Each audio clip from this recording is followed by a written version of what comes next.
Hello' বন্ধুসকল, আটাইকে স্বাগতম। আজি আপোনালোকৰ বাবে আন এটি ভিডিঅ' লৈ আহিছোঁ।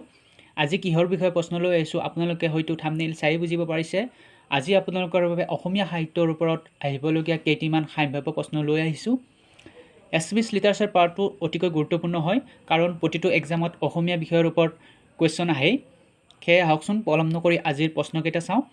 তাৰ আগতে আপোনালোকে আমাৰ এই চেনেলটোৰ জৰিয়তে বিভিন্ন শিক্ষামূলক ভিডিঅ' পাই থাকিবৰ বাবে চেনেলটো ছাবস্ক্ৰাইব কৰি থ'ব। আজিৰ প্ৰথমটো প্ৰশ্ন হৈছে, জোনাকী কাকতৰ প্ৰথম সম্পাদক কোন আছিল? আপোনালোকৰ বাবে প্ৰশ্নসমূহৰ কোনো ধৰণৰ অপশ্যন দিয়া নাই, কিয়নো অপশ্যনসমূহ দিলে আপোনালোকৰ হয়তো মনত ৰখাৰ বাবে কনফিউজন আহিব পাৰে। সেয়ে কেৱল উত্তৰসমূহ আপোনালোকক জনাইছোঁ, যাতে আপোনালোকে মনত ৰাখিব পাৰে। আপোনালোকে প্ৰশ্নসমূহ উত্তৰৰ সৈতে স্ক্ৰীনশ্বট ৰাখিব পাৰে, লগতে বহীত লিখি ৰাখিব পাৰে। জোনাকী কাকতৰ প্ৰথম সম্পাদক আছিল চন্দ্ৰকুমাৰ আগৰৱালা। দ্বিতীয় প্ৰশ্ন, জোনাকী যুগৰ ত্ৰিমূৰ্তি বুলিলে কাক কোৱা হয়? এইটো অতিকৈ গুৰুত্বপূৰ্ণ প্ৰশ্ন। এই প্ৰশ্নটো প্ৰায়ে কম্পিটিটিভ এক্সামবোৰত আহি থাকে। জোনাকী যুগৰ ত্ৰিমূৰ্তি বুলিলে চন্দ্ৰকুমাৰ আগৰৱালা, লক্ষ্মীনাথ বেজবৰুৱা আৰু হেমচন্দ্ৰ গোস্বামীক কোৱা হয়। তৃতীয় প্ৰশ্ন, বিজুলী কাকতখন কোন চনত প্ৰকাশ পাইছিল? বিজুলী কাকতখন 1890 চনত প্ৰকাশ পাইছিল। বিজুলী কাকতৰ প্ৰথম সম্পাদক কোন আছিল? কৃষ্ণপ্ৰসাদ দুৱৰা। উষা আলোচনীখন কেতিয়া প্ৰকাশ হৈছিল? 1907 চনত। উষা আলোচনীখন কোনে সম্পাদনা কৰিছিল? পদ্মনাথ গোহাঁই বৰুৱা। বাঁহী আলোচনীখন কোন চনত প্ৰকাশ পাইছিল? 1909 চনত। বাঁহী আলোচনীখন কোনে সম্পাদনা কৰিছিল? লক্ষ্মীনাথ বেজবৰুৱাই। আবাহন কাকতখন কোন চনত প্ৰকাশ পাইছিল? 1929 চনত। আবাহন কাকতখন ক'ৰ পৰা ওলাইছিল? এখন কলিকতাৰ পৰা। আবাহন কাকতৰ প্ৰথম সম্পাদক কোন আছিল? দীননাথ শৰ্মা। নেক্সট প্ৰশ্ন, আবাহন কাকতৰ পৃষ্ঠপোষকতা কোনে কৰিছিল? নগেন্দ্ৰ নাৰায়ণ চৌধুৰীয়ে। নেক্সট প্ৰশ্ন, অসমীয়া সাহিত্যত গীতি কবিতাৰ প্ৰকৃত প্ৰৱৰ্তক কোন আছিল? চন্দ্ৰকুমাৰ আগৰৱালা। প্ৰথম অসমীয়া আধুনিক কবিতাটোৰ নাম কি? বনকুঁৱৰী। প্ৰথম অসমীয়া ৰোমান্টিক কবিজনৰ নাম কি? ইয়াৰ উত্তৰটো হৈছে চন্দ্ৰকুমাৰ আগৰৱালা। চন্দ্ৰকুমাৰ আগৰৱালাৰ কবিতাৰ পুথি দুখনৰ নাম কি? প্ৰতিমা আৰু বিনবৰাগী। এইটো আপোনালোকে মনত ৰাখিব, অতিকৈ গুৰুত্বপূৰ্ণ প্ৰশ্ন। নেক্সট প্ৰশ্ন, চন্দ্ৰকুমাৰ আগৰৱালাৰ প্ৰতিমা কিমান চনত প্ৰকাশ পাইছিল? 1914 চনত। চন্দ্ৰকুমাৰ আগৰৱালাৰ প্ৰথম কবিতাৰ পুথি প্ৰতিমা ক'ত প্ৰকাশ পাইছিল? জোনাকীত। চন্দ্ৰকুমাৰ আগৰৱালাৰ প্ৰতিমা কবিতা পুথিখনত সৰ্বমুঠ কেইটা কবিতা সন্নিৱিষ্ট কৰা হৈছে? উত্তৰ 25টা। প্ৰতিমাখন সৰু কিন্তু নিভাঁজ সোণৰ বুলি কোনে কৈছিল? লক্ষ্মীনাথ বেজবৰুৱা। চন্দ্ৰকুমাৰ আগৰৱালাৰ দ্বিতীয় কবিতাৰ পুথি বিনবৰাগী ক'ত প্ৰকাশ পাইছিল? বাঁহীত। চন্দ্ৰকুমাৰ আগৰৱালাৰ বিনবৰাগী কবিতা পুথিখনত মুঠ কেইটা কবিতা সন্নিৱিষ্ট কৰা হৈছে? ইয়াৰ উত্তৰ হ'ব 12টা। লক্ষ্মীনাথ বেজবৰুৱাৰ সাহিত্যিক জীৱন ক'ৰ পৰা আৰম্ভ হৈছিল? ইয়াৰ উত্তৰ হ'ব লিটিকাই নাটকৰ পৰা। লিটিকাইখন লক্ষ্মীনাথ বেজবৰুৱাৰ এখন নাটক হয়, এইটো আপোনালোকে জানি থ'ব। লক্ষ্মীনাথ বেজবৰুৱাই ৰচনা কৰা প্ৰথম নাটকখনৰ নাম কি? ইয়াৰ উত্তৰ হ'ব লিটিকাই। লক্ষ্মীনাথ বেজবৰুৱাৰ লিটিকাই কোন শ্ৰেণীৰ নাটক? এইখন এখন ধেমেলীয়া অৰ্থাৎ প্ৰহসন নাটক। লক্ষ্মীনাথ বেজবৰুৱাৰ একমাত্ৰ উপন্যাসখনৰ নাম কি? পদুম কুঁৱৰী। অসমীয়া চুটিগল্পৰ জন্মদাতা কোন? লক্ষ্মীনাথ বেজবৰুৱা হৈছে অসমীয়া চুটিগল্পৰ জন্মদাতা। প্ৰথম অসমীয়া চুটিগল্পটোৰ নাম কি? প্ৰথম অসমীয়া চুটিগল্পটোৰ নাম হৈছে সেউতী। লক্ষ্মীনাথ বেজবৰুৱাৰ সেউতী গল্পটো ক'ত কেতিয়া প্ৰকাশ পাইছিল? সেউতী গল্পটো জোনাকীৰ চতুৰ্থ বছৰৰ চতুৰ্থ সংখ্যাত 1892 চনৰ মে' মাহত পৰৱৰ্তী প্ৰশ্নটোলৈ আহিছোঁ ভদৰী নামৰ অসমীয়া চুটিগল্পটোৰ লেখক কোন ইয়াৰ উত্তৰ হ'ব লক্ষীনাথ বেজবৰুৱা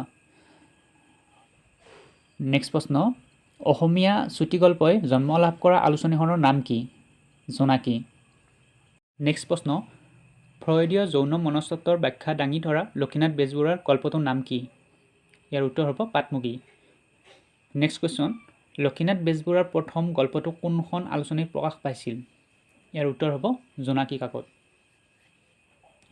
লক্ষীনাথ বেজবৰুৱাৰ প্ৰথম গল্প পুথিখনৰ নাম কি আছিল এইটো আপোনালোকে মনত ৰাখিব অতিকৈ গুৰুত্বপূৰ্ণ প্ৰশ্ন লক্ষীনাথ বেজবৰুৱাৰ প্ৰথম গল্প পুথিখনৰ নাম হৈছে সুৰভি লক্ষীনাথ বেজবৰুৱাৰ গল্প পুথি কেইখন কি লক্ষীনাথ বেজবৰুৱাৰ গল্প পুথি হৈছে সুৰভি জোনবিৰি সাধুকথাৰ কুকি আৰু কেহুকলি এই গল্প পুথি কেইখনৰ নামটো আপোনালোকে মনত ৰাখিব অতিকৈ গুৰুত্বপূৰ্ণ হয় নেক্সট প্ৰশ্ন লক্ষীনাথ বেজবৰুৱাৰ মৰণোত্তৰভাৱে প্ৰকাশিত চুটিগল্প পুথিখনৰ নাম কি কেহুকলি লক্ষীনাথ বেজবৰুৱাৰ সাধুকথাৰ পুথি কেইখন কি সাধুকথাৰ পুথি হৈছে বুঢ়ী আইৰ সাধু ককাদেউতা আৰু নাতিলৰা আৰু ঝুনুকা এই সাধুকথাৰ পুথি কেইখনৰ নাম মনত ৰাখিব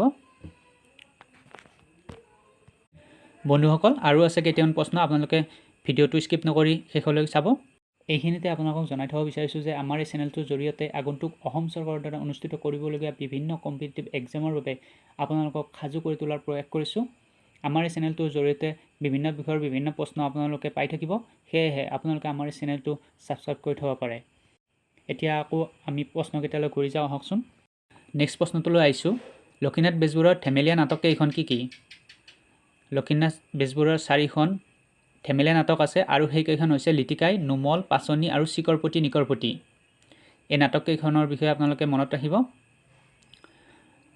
নেক্সট প্ৰশ্ন লক্ষীনাথ বেজবৰুৱাৰ বুৰঞ্জীমূলক নাটক কেইখন ইয়াৰ উত্তৰ হ'ব জয়মতী বেলিমাৰ আৰু চক্ৰধ্বজ সিংহ এই নাটক কেইখনৰ বিষয়ে প্ৰায় প্ৰশ্ন আহিয়ে থাকে আপোনালোকে মনত ৰাখিব লক্ষীনাথ বেজবৰুৱাৰ বুৰঞ্জীমূলক নাটক হৈছে জয়মতী বেলিমাৰ আৰু চক্ৰধ্বজ সিংহ নেক্সট প্ৰশ্ন কবিতা হয় যদি হওক নহয় যদি নহওক এই কবিতাটোৰ কবিগৰাকী কোন আছিল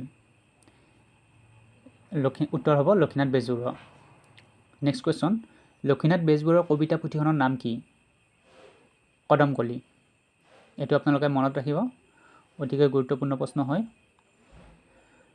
নেক্সট কুৱেশ্যন লক্ষীনাথ বেজবৰুৱাৰ মৰণোত্তৰভাৱে প্ৰকাশিত কবিতা পুথিখনৰ নাম কি ইয়াৰ উত্তৰ হ'ব পদুমকলি ইয়াৰ আগতে এটা প্ৰশ্ন আপোনালোকলৈ আগবঢ়াইছিলোঁ সেইটো হৈছে লক্ষীনাথ বেজবৰুৱাৰ মৰণোত্তৰভাৱে প্ৰকাশিত চুটিগল্প পুথিখনৰ নাম কি মৰণোত্তৰভাৱে প্ৰকাশ পাইছিল সেইখন হৈছে কেহুকলি চুটিগল্পৰ পুথি আৰু পদুমকলি হৈছে এখন কবিতা পুথি এইখনো লক্ষীনাথ বেজবৰুৱাৰ মৰণোত্তৰভাৱে প্ৰকাশ পাইছিল এই দুটা কনফিউজন আহিব পাৰে আপোনালোকে মনত ৰাখিব ভালদৰে লক্ষীনাথ বেজবৰুৱাই কি ছদ্মনামেৰে ব্যংগ আৰু হাস্য ৰসাত্মক প্ৰবন্ধ লিখিছিল লক্ষীনাথ বেজবৰুৱাই কৃপাবৰ বৰবৰুৱা হিচাপে এটি ছদ্মনাম লৈ ব্যংগ আৰু হাস্য ৰসাত্মক প্ৰবন্ধ লিখিছিল নেক্সট কুৱেশ্যন কৃপাবৰী হাস্যৰস আৰু ব্যংগৰ প্ৰাধান্য থকা স্বত্বেও বেজবৰুৱাই অসমীয়া চুটিগল্পৰ স্ৰষ্টাই সাৰ্থক স্ৰষ্টা কোনে কৈছিল এই কথাফাকি ডক্টৰ নগেন শইকীয়াই কৈছিল নেক্সট কুৱেশ্যন প্ৰথম অসমীয়া আত্মজীৱনীখনৰ নাম কি প্ৰথম অসমীয়া আত্মজীৱনীখনৰ নাম হৈছে মোৰ জীৱন সোঁৱৰণ নেক্সট কুৱেশ্যন লক্ষীনাথ বেজবৰুৱাই ক'ত আৰু কেতিয়া অসম সাহিত্য সভাৰ সভাপতিৰ পদ অলংকৃত কৰিছিল এইটো এটা অতি গুৰুত্বপূৰ্ণ প্ৰশ্ন ইয়াৰ উত্তৰ হ'ব 1924 চনৰ গুৱাহাটীৰ অধিৱেশনত নেক্সট প্ৰশ্ন সনেটৰ জন্মদাতা কোন সনেটৰ জন্মদাতা হৈছে ইটালী কবি পেট্ৰিক বন্ধুসকল আজি আপোনালোকৰ বাবে আগবঢ়ালোঁ অসমীয়া সাহিত্যৰ 50টা অতি দৰকাৰী প্ৰশ্ন আশা কৰোঁ আপোনালোকে ভিডিঅ'টো ভালে পালে পৰৱৰ্তী ভিডিঅ'ত মই লৈ আহিম আপোনালোকৰ বাবে অন্য কেইটামান অসমীয়া সাহিত্যৰ প্ৰশ্ন আমাৰ এই চেনেলটোৰ জৰিয়তে বিভিন্ন বিষয়ৰ বিভিন্ন প্ৰশ্ন আপোনালোকৰ বাবে লৈ আহিম আপোনালোকে ভিডিঅ'সমূহ পাই থাকিবৰ বাবে আমাৰ এই চেনেলটো ছাবস্ক্ৰাইব কৰি থ'ব ধন্যবাদ।